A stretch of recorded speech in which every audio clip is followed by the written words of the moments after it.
अस्सलामुअलैकुम। आज मैं आपके साथ शेयर कर रही हूँ शेज़वान सॉस बनाने की रेसिपी, जो बिल्कुल रेस्टोरेंट जैसा बनेगा और बहुत ही टेस्टी। और हम इसे स्टोर करके रख सकते हैं लगभग 6 महीनों के लिए। तो आप इस रेसिपी को ज़रूर ट्राई करें। ये रेसिपी बनाने के लिए मैंने एक पैन ले लिया है और पैन में हम ऐड करेंगे 3 से 3.5 टेबलस्पून के करीब तेल।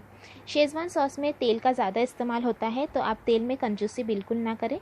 तेल ऐड करने के बाद अब हम इसमें ऐड करेंगे 2 सूखी लाल मिर्च और 1 स्टार फूल। ये फ्लेवर के लिए मैं इस्तेमाल कर रही हूँ। तो अब हम इसे कुछ सेकंड के लिए सौते करेंगे। बस तेल में हमें इसे मिक्स कर लेना है। तेल में मिक्स करने के बाद अब हम इसमें ऐड करेंगे 2 टेबलस्पून बारीक कटा हुआ लहसुन। लहसुन को एकदम बारीक चॉप कर ले, उसके बाद उसमें ऐड करें। और अब हम लहसुन को अच्छी तरह से भूनेंगे ताकि इसमें हल्का सा क्रिस्पीपन आ जाए। जब लहसुन हल्के से क्रिस्पी हो जाएंगे तब हम इसमें ऐड करेंगे बारीक कटा हुआ अदरक। और अदरक को और लहसुन को हम अच्छी तरह से भून लेंगे जब तक कि लहसुन का कलर जो है वो हल्का सा गोल्डन नहीं हो जाता।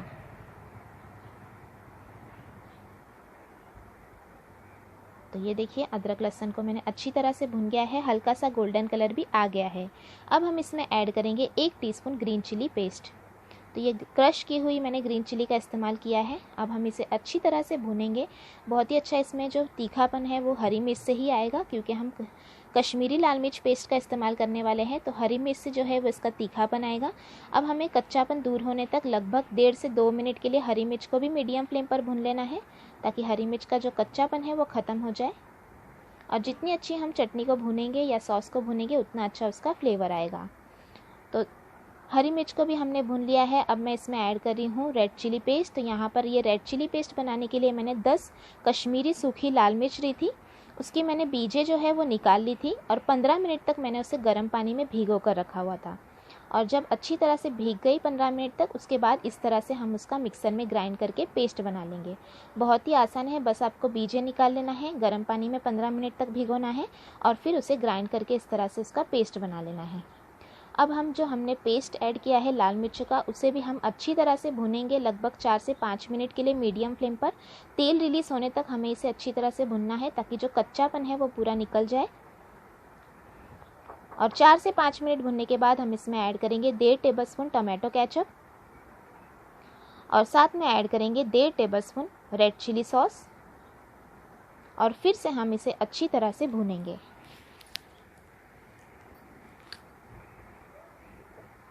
जब तक कि तेल रिलीज़ नहीं होता फिर से हम भूनेंगे। जो शेज़वान सॉस है जितना अच्छा भुना जाएगा उतना अच्छा उसमें फ्लेवर भी आएगा और साथ ही साथ उतना वो लॉन्ग टर्म चलेगा भी। तो ये देखिए, फिर से मैं इसे चम्मच चलाते हुए इसी तरह से भूनते रहूँगी तेल छूटने तक। जब इस तरह से तेल पूरा छूटने लगे तब हम इसमें आगे की चीज़ें ऐड करेंगे।